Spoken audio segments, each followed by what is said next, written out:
Welcome to Hello Darlink, I'm Barbara. I will be chatting today over breakfast with my guest Donna, who is clinical psychologist, founder of the Recode Addictions programs, media commentator, and mother of two.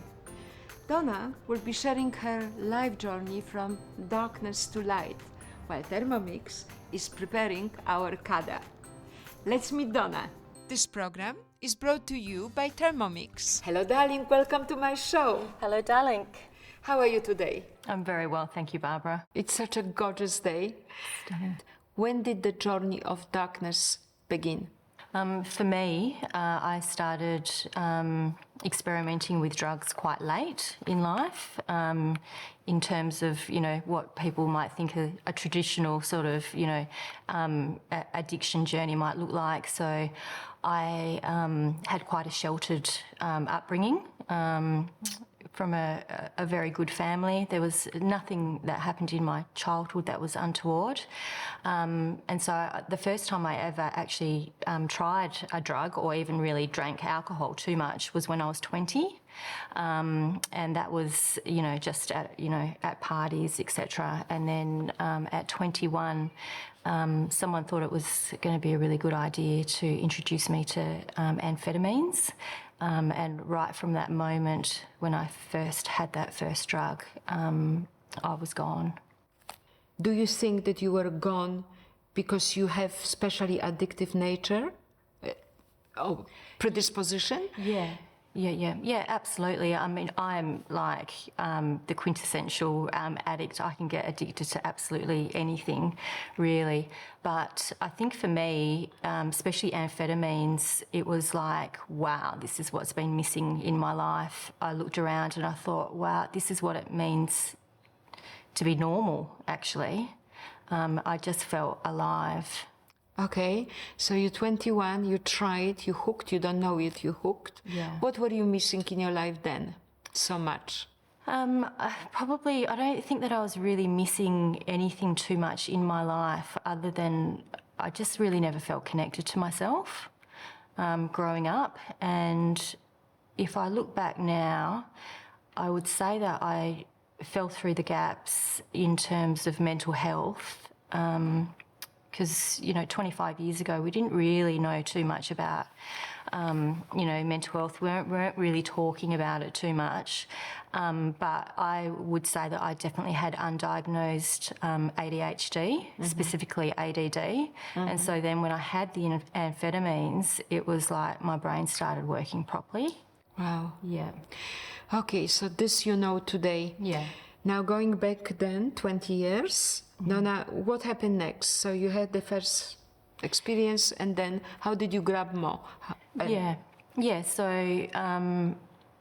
it started out being just on the weekends and then, using it on Friday and Saturday night, and then it slowly sort of crept, well, in a matter of a month really, it crept into sort of the weekdays because I was so much more productive, I was so much happier, I was interested in things, and I was willing to do anything I could to get more, and anything that got in the way of me and amphetamines, I pretty much got rid of in my life. So within about 6 months, I quit my job in a law firm. I was a settlement agent, and anyone in my life, like friends, family, I just got rid of them. Anything that got in my way. But, okay, so I need to verify something. Where did your friends get in your way? You stopped having social life? Yeah, absolutely. I mean, any addiction is really, it's the disease of isolation, and it starts off being really, really fun. But for me, it went dark really, really quickly because I just wanted to get and to use more. So any friends that didn't use, I wouldn't turn up to family events. I'd just go missing in action. As I said, the job that went. And how could you afford the drugs without working? Yeah, so, I had a bit of money saved up, so I spent that. And mine was probably, it was 5 years of probably 2 or 3 drug dealer boyfriends. So, which supplied. So they came with a supply. Yeah. Were you still living with your parents, mom? I was at the time, Yes. and then I very quickly moved out. And how did you hide it from your family? You said you got rid of your friends, so there was no need to hide, Yeah. correct? Yeah. But your mom, I don't know how close you were to your mom Yeah. at the age of 21. When did she first started realizing? Well, I lost a lot of weight quite quickly, and I just withdrew into myself. It was really, really hard on my family, especially my parents. In that 5 years, you know, there was a couple years there where they just didn't see me at all. They would ring the police and get them to do welfare, try and find me, welfare checks. Occasionally, if I was in trouble, I would just pop into their house for food or a bed. And yeah, it was really, really awful. It was horrible. It was very dark. It was a very dark time in my life. Wow. And I remember the moment that I realised that I was addicted. That's what was my next question. Yes. When I was addicted, and you know, I was so frightened. I just dropped to my knees, and I just thought, "Oh my God, what have I done? Like, what have I done?" So how long into your drug taking journey you realized that you're addicted? Take me through the moment. Yeah, probably I would say around 6 months, and that 6 months was such a blur because I was, you know, just in the beginnings of the use, and yeah, it was very, very frightening, and but there was no help in my mind. Tell me about the turning point. What happened for you to go and seek help? There was a few things that happened. You know, with addiction, it's always really progressive. So always, usually, it ends in 3 ways. Usually jails, institutions, and death. And for me, I had a criminal record at this stage, at the end of my use. What was the criminal record to come from? May I ask? Yeah, of course. I happened to be in the back seat of a stolen vehicle, and that stolen vehicle was in a high pursuit police chase with police helicopters, and it ended up in the car crashing and the tactical response team pulling everyone out of the car, and I spent one night in lockup, and that was absolutely terrifying for me. And the institutions was a hospital. I had a dirty hit, and a dirty hit. Yeah. And had to get airlifted to hospital, and my poor parents got rung by the doctors, and I mean, to be honest, they were always just waiting for a phone call that I died or I'd been murdered, and so that was the jails in the institution. And how old were you there? Which part of the journey is? I was about 25 then. Yeah. So almost. Oh my gosh. Yeah. Okay. Yeah. And so I thought, geez, I really need to do something about this. You said it. Yeah, and my mum, it was my mum, sorry to cut you off, it was my mum that was pivotal in that. Yes. Because they could see that I wanted help, and they didn't know how to help me. And my mum actually went and did a parents program for about 8 weeks, which started to teach her about tough love and putting boundaries in and how to deal with me differently. Mm-hmm. And she actually found a rehab for me to go to and convinced me to go. And so I went. May I ask you how much you recall from the conversation when your mom came back from the program and sat you down, I assume? Yeah. What did she say? There must have been something, 1 or 2 things that made you... Yeah, she gave me hope. She gave me you hope. She told me that people can recover and that they do recover, and if I would just please just give it a go. But everything is timing in life. Yeah. By then you said you were ready, you just wouldn't know how to look for help. Yeah. Oh, Yeah. incredible. Yeah, I was so frightened. Yeah. And then the first day of action to recovery, tell me. Yeah, so addiction is like a chronically relapsing condition, and that is often part of the journey. So I lasted about 8 weeks the first time I went to residential rehab, and left and relapsed. But I made it back into treatment like within a month or two after that. Had a bit of a sleep there and thought, no, I can't do this. I want to go back out and do a little bit more research. But on the third go, I got it and I stayed there for about 5 months. And how is this kind of a therapy prepared for, obviously, journeys of addicts?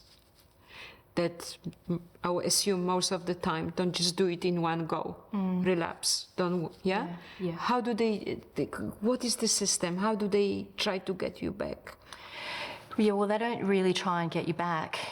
It's, people have to have, they have to go on their own journey, if you like. So everyone's journey, recovery journey is different. So it's never ever a straight line. It's usually always a zigzag along the way. I guess though, no treatment episode is a waste, because even from the first one, I'd gained some skills and some knowledge, and I'd met some people in there. And when I came back for the third time, they were at the end of their treatment, and I was desperate at that time. And I just said, what did you do? How did you do it? Are you sure? I just didn't believe anyone that they were actually clean and sober. I just thought everyone was lying to begin with. And yeah, I just dug in and I thought, right, just one day at a time. I can do one day. I can't think about not using drugs for the rest of my life, but I can do one day. And so I just did one day at a time. Which we should use in our life very often. Yeah. As it is now. Apparently, from what I heard, you end up working in the rehab center that you went to.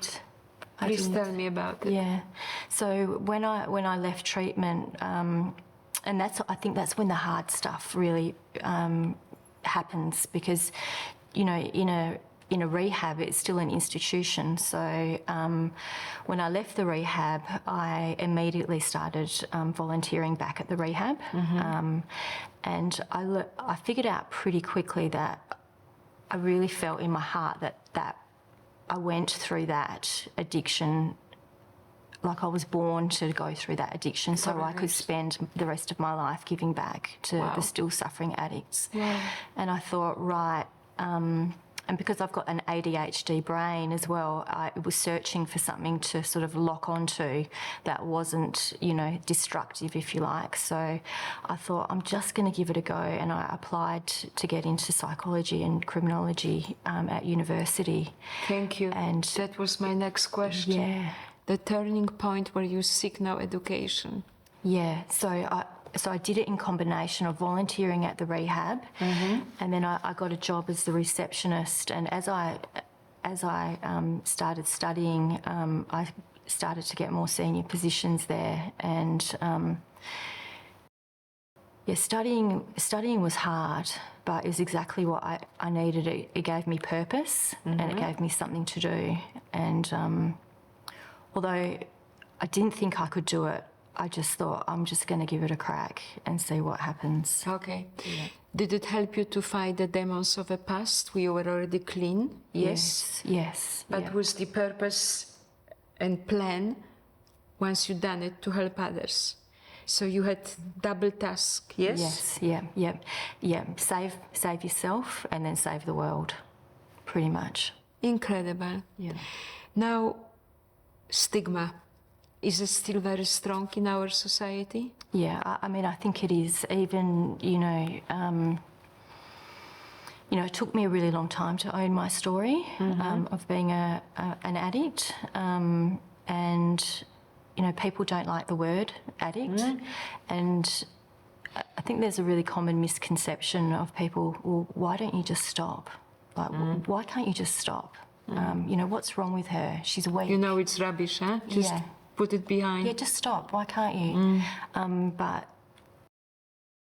it's so much more complicated than that. It's so hard. But, I think as a society, we are starting to talk more about this stuff. And I guess that's why I'm here today, is to shine a light on the word addiction and what it is, what a drug addict looks like. Like, I am the face of addiction. And addiction knows no boundaries. It can affect anyone. It doesn't worry about your social class, your culture, how much money you have. It can literally happen to anyone. Little bit like any mental illness, correct? Yeah. I mean, may I compare it to depression? But no, I have another question which might be very rhetorical. How can we know in advance how addictive our nature is or not? I know for a fact I'm very lucky, I'm very blessed, I'm not addictive. But how can one know if you are or not? Because if you knew that you have such an addictive nature, you probably, maybe not, in the age of 21, would have said, thanks, not for me. I mean, I'm writing fairy tale here. Yeah. But tell me, is there any way of testing addiction, how much prone somebody is? Any kind of a test? Now, you are the co-founder of Recode Me Addictions. I'm talking to someone who is very qualified in this field. Walk me through. I'm really blunt on addictions. Luckily, I know so little. Yes? Well, there's lots of theories about addiction. I don't know per se that there's an actual test that we could possibly give someone, but I think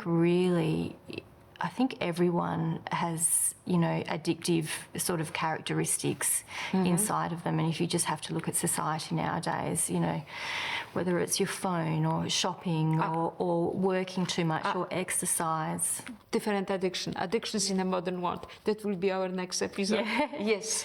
Yeah. So, I mean, it was just so happens that I fell into the trap of, something that was so destructive. And as you said, maybe if I had have been a bit more educated or less sheltered, I might have, never taken that first drug. So I never would have had to have tested it out. But we look for, people that are really impulsive, that want that instant gratification, as adolescents. I think it's time for our snack.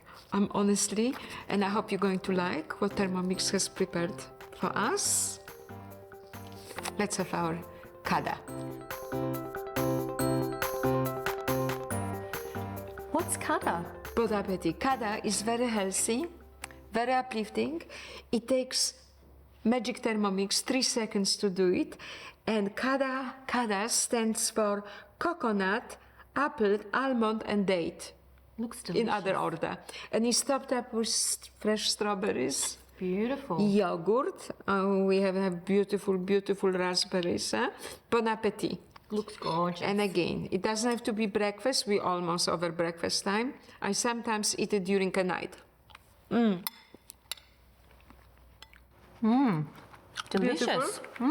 Your Recode Addictions. You are co-founder. I am.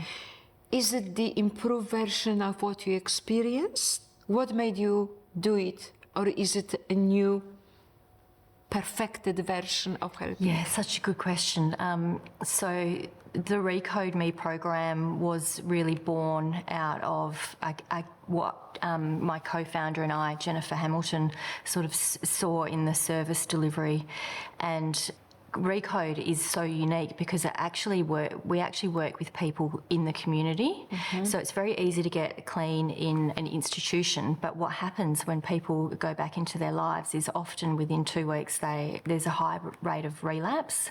So we designed the Recode Me program, which is individualised for professional people who still need to work, for mothers that still need to raise their children, for farmers that still need to, tend to the crop, for people before they actually hit that crisis point, before they actually end up in a jail or an institution, they do life on life's terms, and if they feel like, if they're triggered or whatever, they just ring us and we talk them through it. So it's a completely different type of model, and our success rate is so high. And the other unique thing about it is that we work with the families at the same time. So a lot of other treatment services see the family as separate, but we recognise the family needs to come on journey with us. And how do people find Recode Me? Yeah, www.recode-me.com. Incredible. Yeah. So you work in helping people with addictions. What do you do for yourself to feel happy? How much can you leave behind when you come home? What makes you happy? What gives you light now? I love what I do.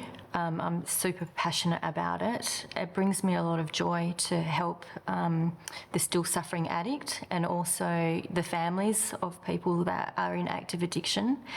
So I don't find the work heavy. I actually find it quite revitalising, and there's nothing quite. I can only keep what I have by giving it away to other people freely.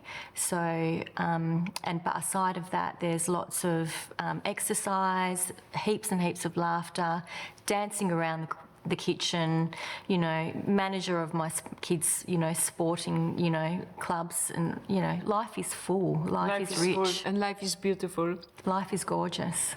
Beautiful. Donna Darling, after such an incredible turnaround, again, I can't repeat often enough, you are a walking proof that anyone can change their life. Anyone can turn their life around if they decide to. If I was to ask you, this is the recipe for Kada, but I'm asking you now for recipe for life. What's your recipe for life? Honesty, open-mindedness, willingness, empathy, and having compassion for others. And if I give you now my magic wand, my metaphorical magic wand, and you have two wishes, one for yourself and one for the world, what would be the wishes? One for myself would be that I leave this earth better than when I found it, in lots of different ways, and that my children have a better life than what I have had. And for the world, that I would just wish that human beings could, do better. I think we need to do better as human beings. We have to have more compassion for each other, more empathy, and we need to see, each other, whether that's, through war or, greed, judgment. There's no place for it. Thank you, Donna. You're certainly contributing to the both wishes. Wishing you lots of luck, and thank you for helping others to turn around. Thank you so much for having me. And for sharing your journey. Thank you, Barbara. Bon appétit.